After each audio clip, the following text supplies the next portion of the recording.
crime he clearly didn't want to be convicted of. Yes! Yes! Yes! Yes, Quintrell! Yes!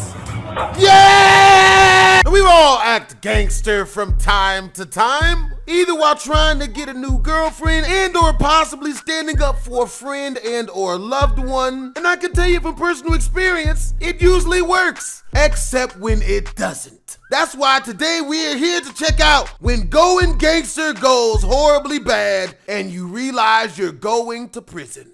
Let's do this. Gangsters are supposed to be seen as tough thugs with little regard for the law. But what happens when fake gangsters are faced with real prison time? I don't want nobody to tell no dumb These are three never-before-seen examples of when wannabe gangsters realizing they'll be serving prison time. I went to jail for about a year. It wasn't really that bad, but I went for beating a dude up who tried to fight my girlfriend in front of me. I beat him up. Not even that bad. I ain't even kicking when he was down. And then me and my girl, we went to the corner store to get hot Cheetos. He called the police when we left. We didn't even know he called the police. By the time we got back to my crib, I had a bench warrant. They picked me up like a year and a half later, and I owed them like $1,462. I ain't had the money to pay them, so I just did a year. It wasn't really that bad. The food sucked. Very, very limited supply of vagina in prison. Unfortunately, the only women in prison are usually men. Had a nerve to not even be Thai lady boys. It's be Caucasian lady boys and shit. It's not sexy. Don't go.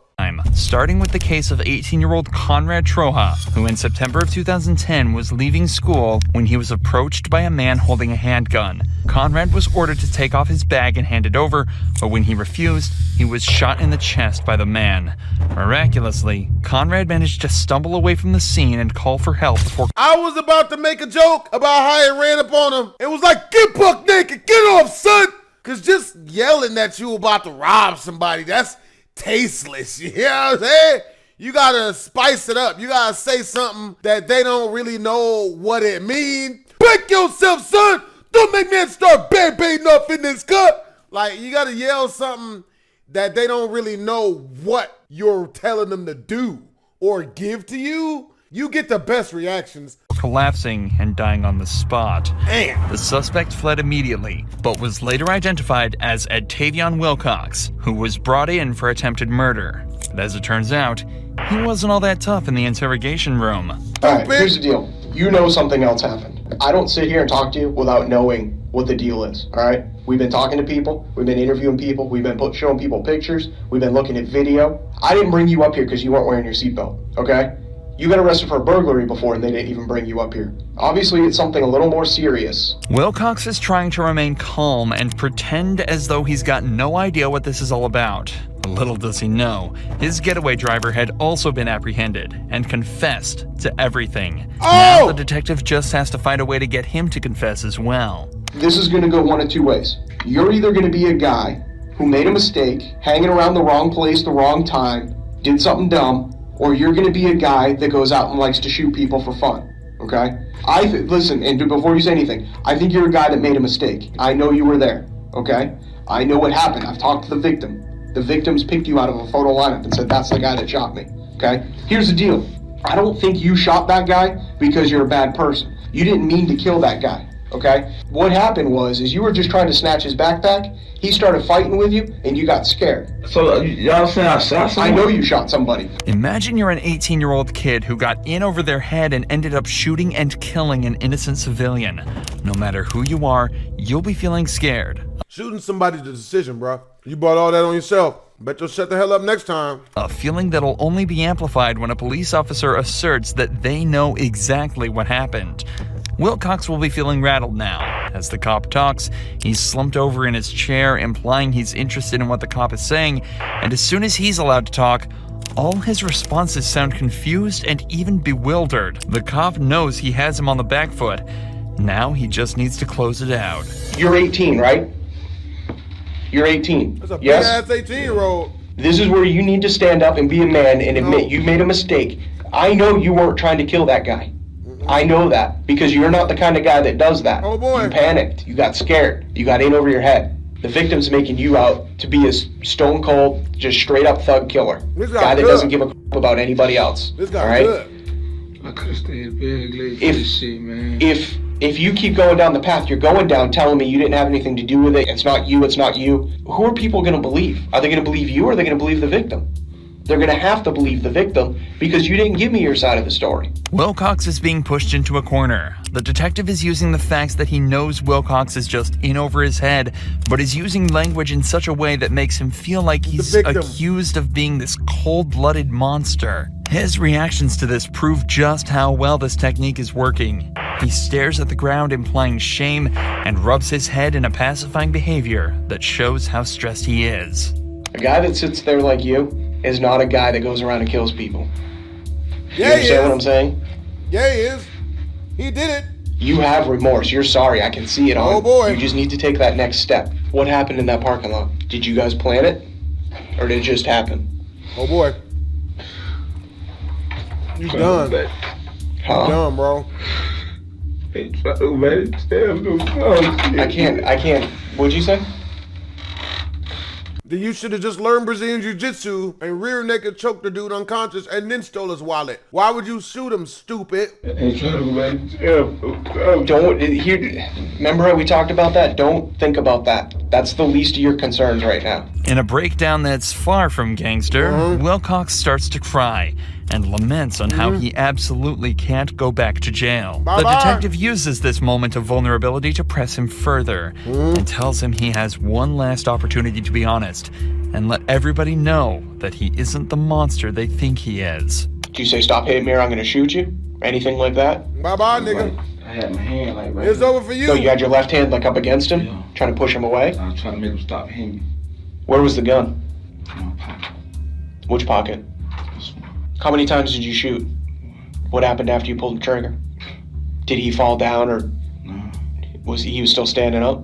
Where'd you hit him? I didn't Dummy! even know I hit him. Dummy! So you fired that one round. What happened?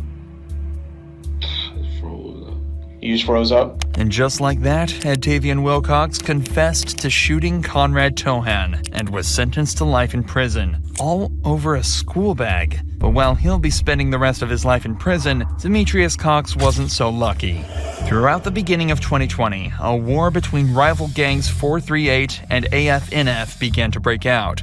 Many shootings were reported, with dozens of deaths attributed to just these two gangs, with one of these occurring on the 14th of April. Shots were fired at a house party in Davenport, Florida, resulting in the death of 20-year-old Wolf Luma. Bruh, even my house party got shot up. Don't throw house parties, guys. Only go to other people's house parties. That way, their house can get fucked up. You can go back to your house and you ain't, you know what I mean? You don't even know what happened. The killer was identified almost immediately as Demetrius Cox, also 20 years old. 2 weeks later, Cox was brought in on the suspicion of murder, and an interrogation began, ending in one of the most shocking moments in interrogation history. Dang, dude. Sure, I do. You can say my name. I can.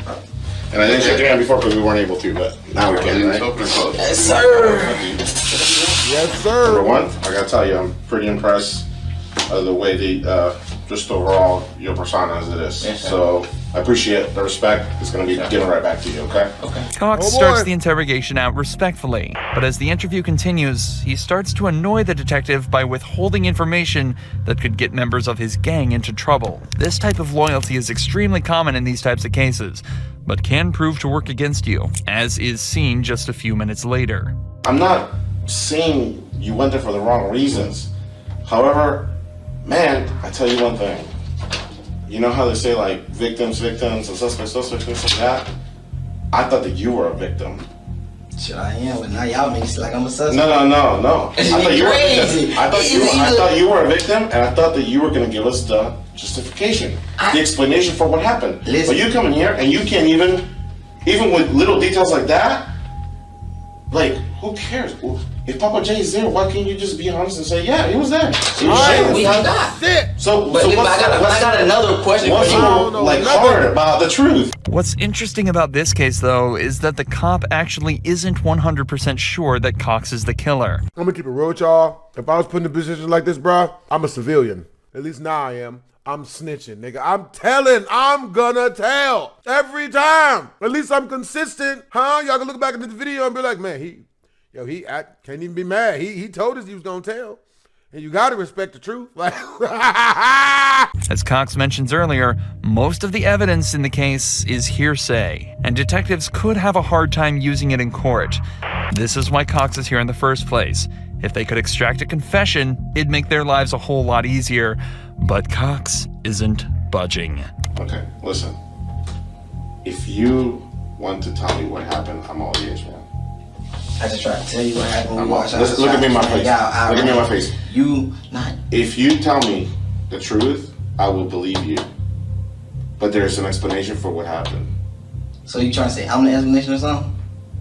never That's what I'm asking. It's like you're hearing me, but you're not listening to me. Listen to me. I'm listening to you, but you're not letting me. You gotta break it down for me. Please just break it down. Listen to me. Okay. I think that you might have been a victim.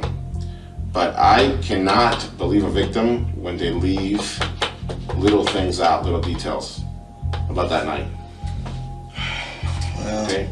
Mister, I told you all I know. Some bad happened, man. Some bad. I understand what and you're I don't saying. think that you forced it. I don't think that you or your buddies or anybody else, well, maybe you're running your mouth a little bit, but it wasn't justified what happened, okay? Eventually, the detective decides that he's not going to get anything else out of Cox and calls off the interrogation. But that's not where the case ends. In fact, the most interesting but tragic part happened just hours after the interrogation was held. Later that day, Cox was released on bail, but 11 hours later, he was shot and killed by another gang member. Meaning if he had actually confessed, he just might have spared his own life, even if it was spending that life in prison. But while Cox may have kept it together in his interrogation and preserved his gangster image, the same cannot be said for Cody Forencam, a gangster whose crime was littered with errors and stupidity from the very start. After his phone was stolen at a convenience store, Cody went on a tyrannical rampage around his area looking for any signs of the stolen device. Surveillance footage captured him walking past 15-year-old Deshaun Hills, pulling a gun from his backpack and firing 3 shots at the boy, killing him instantly. Witnesses and surveillance footage helped police identify Cody almost immediately, and he was quickly brought in for interrogation. Like I said, I ain't, what I just did was the people yesterday, these motherfuckers was able to do this to me. They was able to look at. Okay. I don't know why, but for me, it just looked like he went out and found anybody who looked like they'd be weaker than him and just killed him. I don't know. Well, I'll take a look at this in a second. I'm saying, look how they do me. Okay. Look how they do me. They just kicked my mom's door open, man. Well, they didn't kick your mom's door open. Yeah, they did, man. No, I was on the phone, man, with somebody while it happened, man. We were there. We were there at your mom. Come on, man. Like I said, man, I ain't about that. Okay, I don't gang bang. I don't do, you know what I mean? I ain't with the guns. Cody here is referring to a search warrant that was used by police to gain access to his mother's house and collect evidence. While his anger about this is likely from a place of truth, he's also using it as a way to try and argue his innocence. This is also backed up by the fact that he immediately tells the cop that he has nothing to do with gang activity or guns. But it won't take long for this facade to fall apart. We're here because you're involved with this murder. You've told people. That's why you're here. That's why you're not in Minneapolis. Okay? We have talked to people, all right, that have put you there at the scene. There's video of you at the scene. The whole time. Okay, we know why you're there. I ain't buying it, man. You're not buying it. I'm not here to lie to you, though. Why would I lie to you? I ain't buying it. You're on video. Okay, people are talking to you. You're talking to them. Okay? You approach people and talk to them. On the evening of the murder, Cody had been walking around the area asking people if they saw the person that took his phone and aggressively confronting people that he suspected. He was also clearly seen on surveillance footage at multiple stores and businesses in the Minneapolis area, so any arguments he has here that he was elsewhere are completely invalid. Like I said, I ain't Cody, all we're trying to know it all. do... Here's the thing. Y'all know it all. Can I just say something? If I was sitting in your chair and I had... Dude, I got mercy, dude. Hold on a second. I got mercy, dude. Look at this shit. Sit down. Look at this shit. Sit down. Look at this shit. Yep, sit down. Yeah, it's crazy. So, hey, sit really, down for I don't even want, like, Here's I'm one so thing. mad. One thing. I'm Hold so on. fucking mad right now. No, I was supposed to ERT, ooh. They all talking about some goofy shit that I don't Goofy? know about. It's a murder. Some goofy shit. It's a murder. Like I ain't there. Okay. Well, here's what I'm gonna say, just before we go, okay?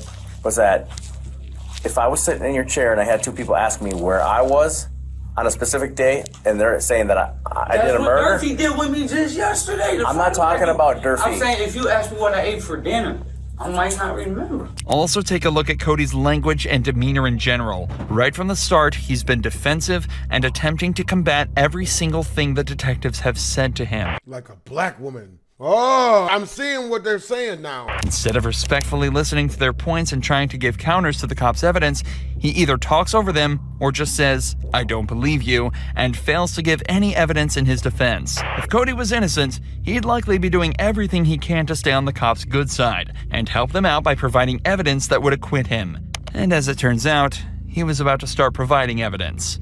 Evidence that would send him straight to jail. Oh, you was at Wally's and boom, boom, boom, boom, boom. You were by Wally's, absolutely. I was by Wally's. You were? But y'all don't know the story. Well, tell me. The motherfucker supposed to be in the motherfucking face, stole my phone, all that stupid shit.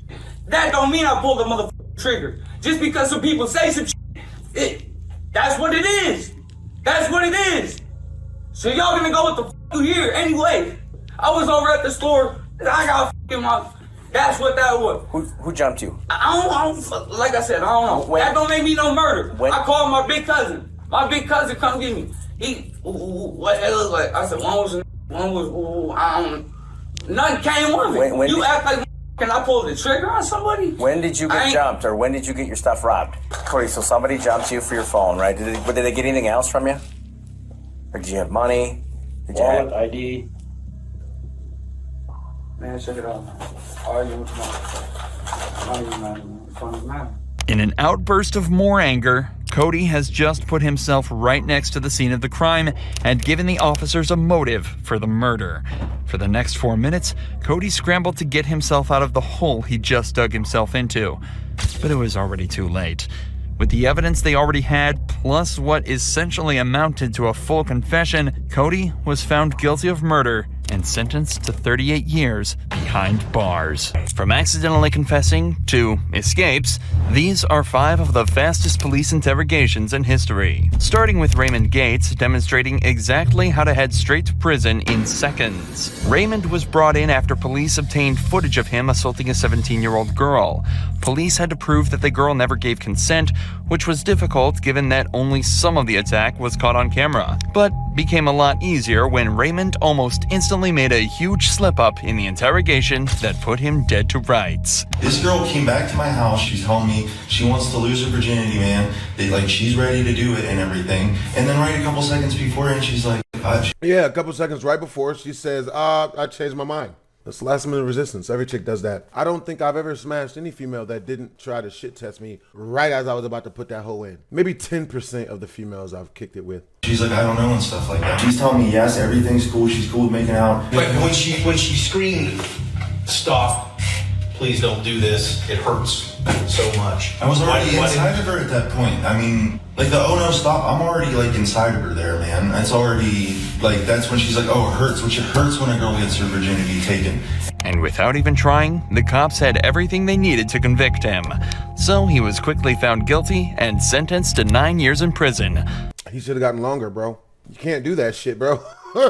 Chicks say stop, just stop. But while Raymond's interview ended in under 10 minutes, Quantrell Schwartzlow did it even faster, with his interrogation ending in just seconds. But not in the way you'd think.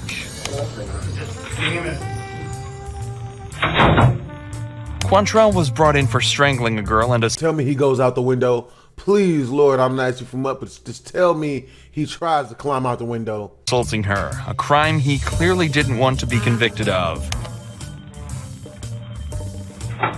Yes! Yes! Yes! Yes, Quantrell! Yes! Yes! Yes! Do that shit, Quantrell! Do that shit! Unfortunately for Quantrell, his handcuffs were a dead giveaway, and he was captured 4 hours later. While it's unknown exactly what happens to Quantrell after, this clip will forever put him in the Interrogation Hall of Fame. However, Ricky Hawthorne took a much more straightforward approach to ending his interrogation, managing to confess in record time. Ricky was found covered in blood near the bodies of Lara Kuchar and Tommy Skeens. Lara had clearly been assaulted. Ricky's DNA was also found at the scene, so police had no worries when bringing him in. Surprisingly though, Ricky would make it even easier for them.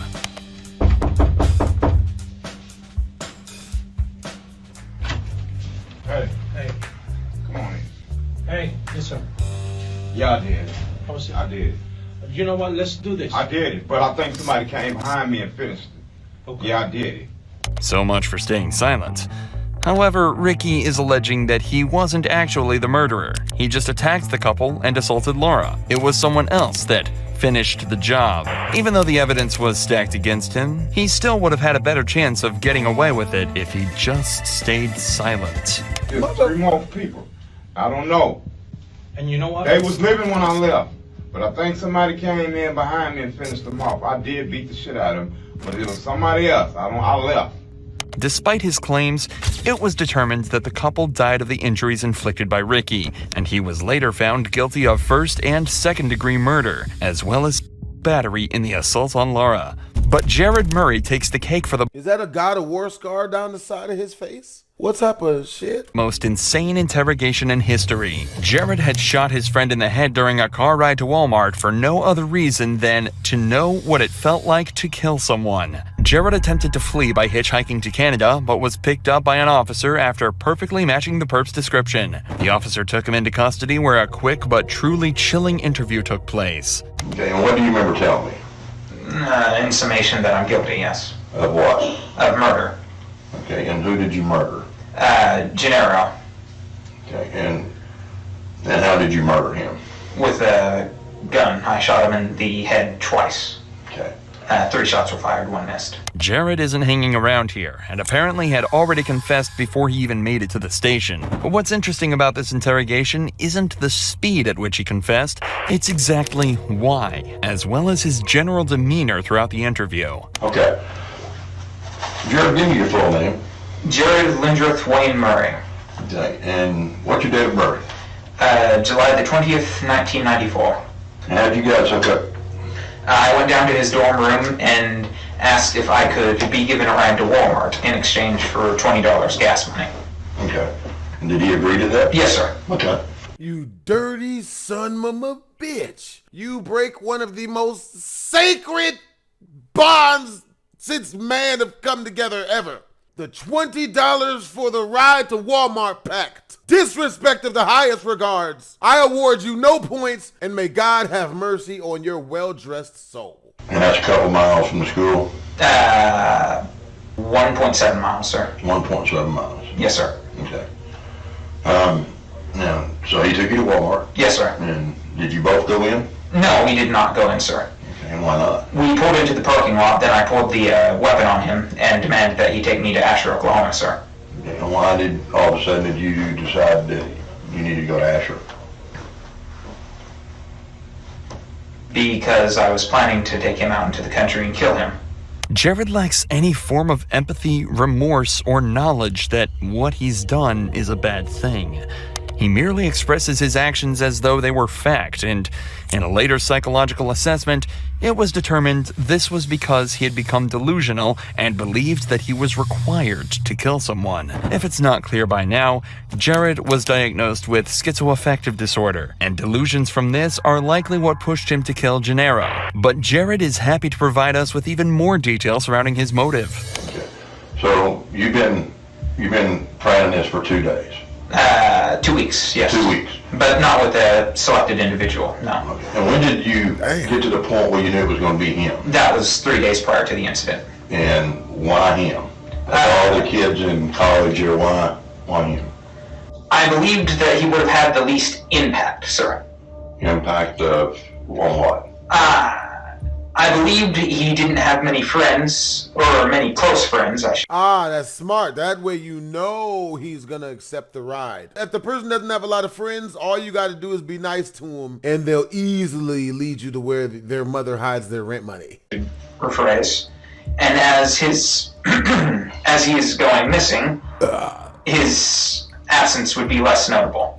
Jared was, of course, charged with first-degree murder, but was eventually found not guilty by reason of insanity. Instead of receiving prison time, he would instead spend an indefinite amount of time in custody at a mental health facility where he would receive the treatment he should have had so much earlier. All three of these cases have been about criminals who confessed quickly, but there are many cases where the interrogation is almost instant, but for a very different reason. This 18-year-old suspect was brought in after allegedly hitting a cop with his car. Ooh, he shit his pants.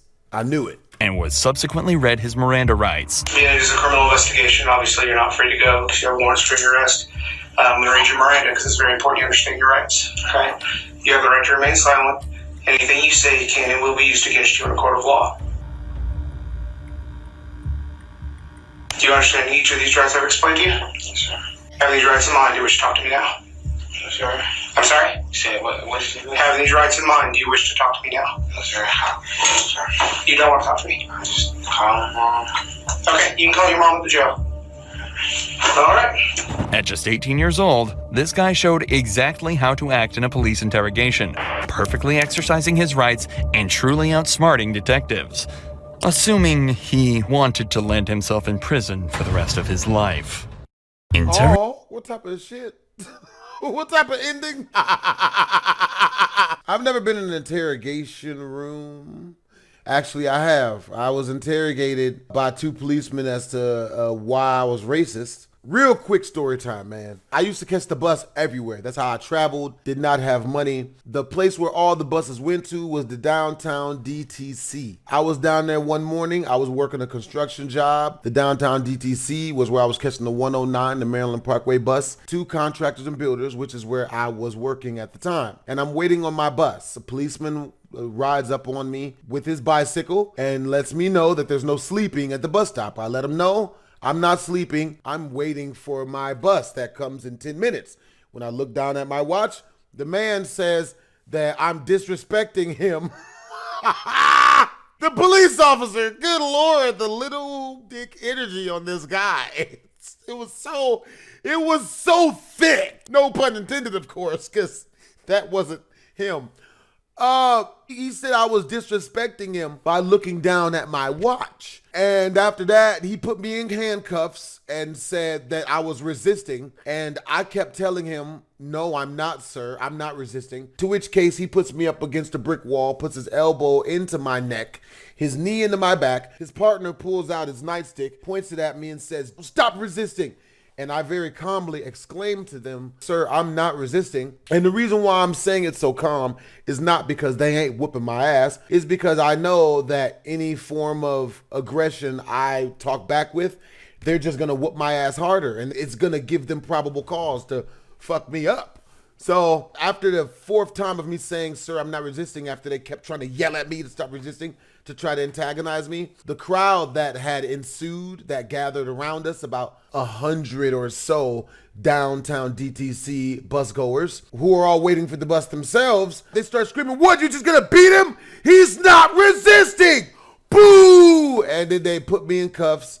And then they take me into a back interrogation room at the downtown DTC bus station. And then they start asking me where I'm from, asking me what I do, and everything I say, they're just like, yeah, you're racist against white people. And I tell them, I'm like, yo, I have a white roommate. And they're like, yeah, well, you're racist. You ever come down here again, you're banned. They banned me from the DTC because I wouldn't get mad. I was like having fun with everything because like, if I get mad, I'm just gonna get beat the fuck up. I'm not dumb. I ain't gonna give them a reason. So they got mad at me because they couldn't get under my skin, and then they banned me from the downtown DTC. I still kept going back though. I ain't give a shit. But yo, hope you guys enjoyed the video. Make sure to comment, like, and subscribe. It's your boy BlastphamousHD. Twisms.